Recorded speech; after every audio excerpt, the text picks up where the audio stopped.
Hello everyone, my name is Dini Aminati. Thank you for watching this video.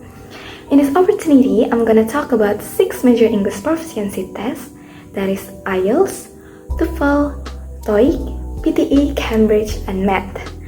Many of us need to take one of these tests for study, work, or immigration purposes.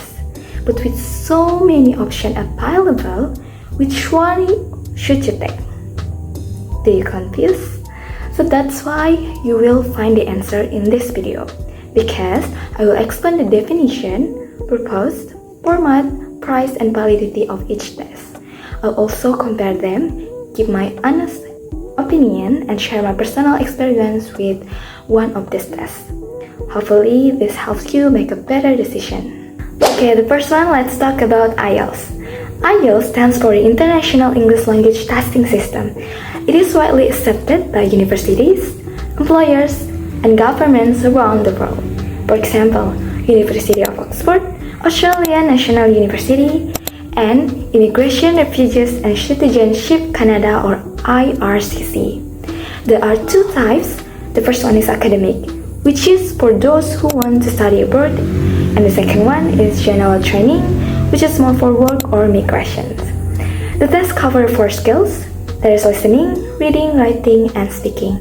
You can take it either on paper or on computer.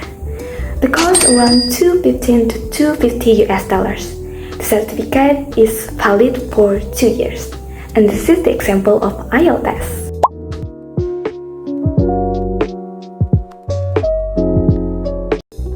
Next, let's talk about TOEFL. TOEFL stands for the Test of English as a Foreign Language. It is especially popular for academic purposes. And TOEFL is recognized for some universities like University of California, Berkeley, McGill University, Canada, and DAAD scholarship program in Germany. The most common version of TOEFL is TOEFL IPT, which is done online and includes reading, listening, speaking, and writing. The price range from $180 to $215, depending on the country. The test is available at the center or can be taken at home. The certificate also valid for 2 years, and this is the example of TOEFL test.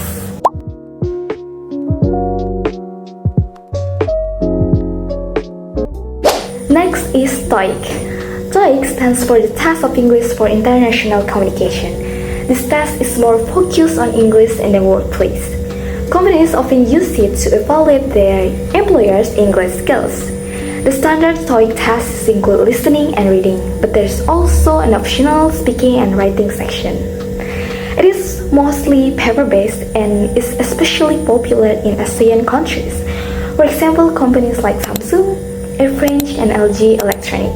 The price is around $85 to $115, and the certificate is valid for 2 years.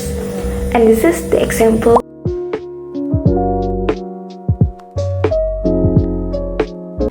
Now we have PTE. PTE, or Pearson Test of English, is a computer-based English test that uses artificial intelligence to score your performance.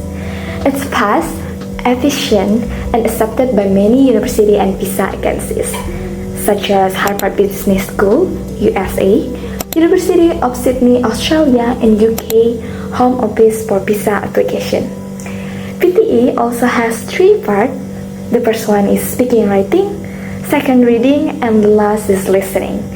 The whole test is done on computer, including the speaking section. You can take it at official centers or online in some countries. It costs about $200 to $220, and the certificate is valid for 2 years. And this is the example of PTE test.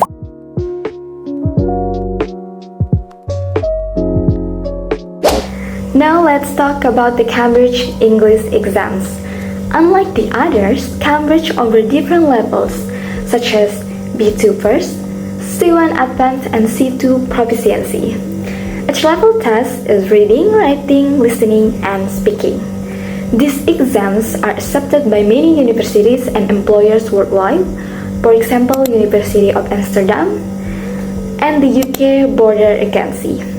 One of the biggest advantages of Cambridge test is that the certificate doesn't expire, so it is valid for life. The price varies between $150 and $250. You can take the test at authorized Cambridge centers. And this is the example of Cambridge test.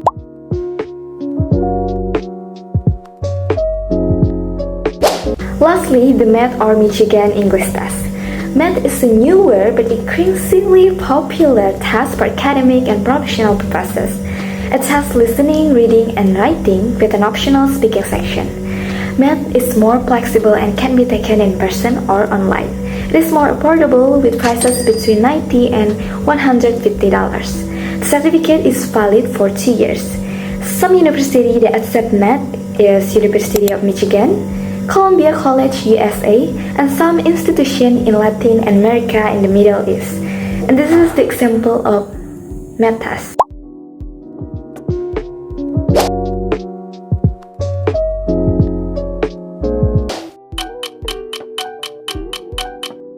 So if you guys curious among those tests, well guys, each test has a different focus. IELTS and TOEFL are most commonly used for academic purposes.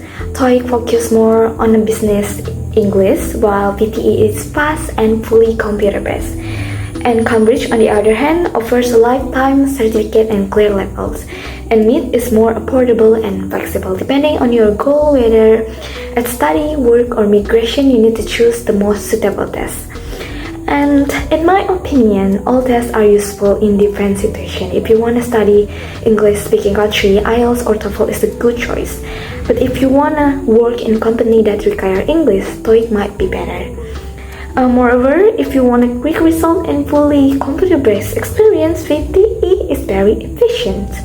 And Cambridge is great if you want a certificate that lasts forever.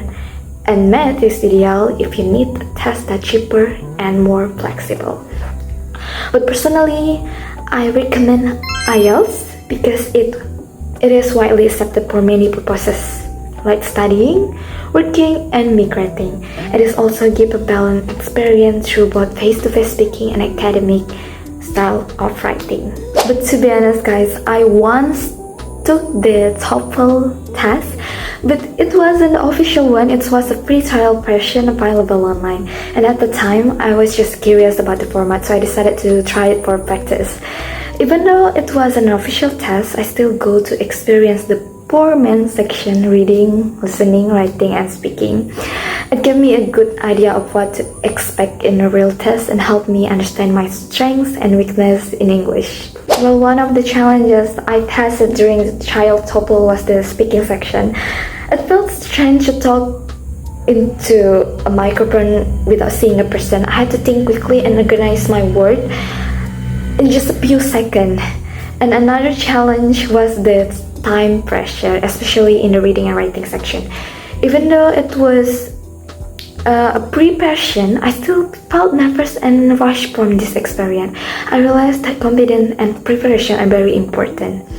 And the results show that my reading and listening were quite strong, but I needed to improve my fluency and time management. Even though it wasn't a real test, I believe that it reflected some part of my actual ability and gave me motivation to keep improving. Well guys, I already explained about the 6 tests, and I also share my personal experience and my opinion about the test. So to sum up, understanding the differences between these tests can really help you choose the right one. Make sure to consider your goals, budget, and preferences when deciding. And don't forget to practice. Thanks for watching, and I hope this video helps you prepare your English journey. Good luck!